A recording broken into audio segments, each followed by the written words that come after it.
Sa pool sa CCTV ang dalawang magkahiwalay na insidente ng carnapping sa Nueva Ecija at Rizal. Ang mga ninakaw, isang tricycle at isang motorsiklo. Nasa frontline ng balitang yan, si Ian Suyu. Sa unang tingin, aakalain mong tsuper ang lalaking ito na sumakay sa tricycle sa Gapan, Nueva Ecija nitong Huwebes. Pagsampa sa motor, may dinukot siya sa bag at saka sinaksak ito sa ignition. Agad niyang napaandar ang makina at saka umandar palayo. Sa isa pang anggulo, makikita ang tricycle na humaharurot palayo ng lugar. Pero ang lalaking nakunan sa video, hindi pala tsuper, kundi magnanakaw.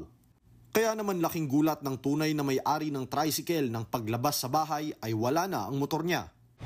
Mga alas 6 po nung lumabas ako, bibili naman ang ulam sa palengke. Labas ko, wala na yung motor. Kumabog na yung bibig ko na wala na, nanakaw na yung motor ko. Nasa resihan na ako. Bago ang pagnanakaw, nakunan din ng CCTV ang kaparehong salarin nang subukan itong tumangay ng ibang tricycle. Mukhang master sir, dahil yung master key niya, may ilaw yung pinakaibabaw, pagsaksak yung gano'n, yung pagsusi niya. Pinaghahanap pa ngayon ng mga pulis ang magnanakaw. Umaaligid naman ang lalaking yan nang makuna ng CCTV sa San Isidro, Taytay, Rizal. Sandali siyang mawawala sa kuha ng kamera, pero pagbalik niya, dala-dala na niya ang isang motorsiklo. Kinickstart pa niya ang motor bago ito tuluyang tinangay. Labis naman ang panghihinayang ng may-ari ng motorsiklo. Nagulat po ako kasi wala na po yung motor eh.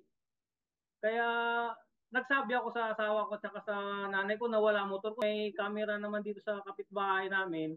Nagpa-review yung hipag ko. Importante po sa akin sir kasi pang araw-araw ko po talaga parang asawa ko na nga yun eh.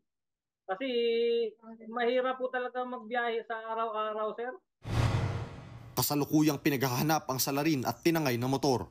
Pero ayon sa kapulisan, karaniwang malaking tulong ang mga CCTV sa paglutas ng mga ganitong kaso. Napakalaking tulong no, kasi doon mo ma-trace yung yung pinanggalian, saka yung pupuntahan ng suspect. Inaano natin yung documents ng papel ng motor. Ina-flash alarm yun. Nagbabalita mula sa frontline, Ian Suyu, News 5. Mga kapatid, Jess De Los Santos po. Iba na ang may alam at may pakialam sa panahon ngayon. Para sa tuloy-tuloy na balitaan sa Frontline kahit weekend, mag-follow at mag-subscribe sa social media pages ng News 5.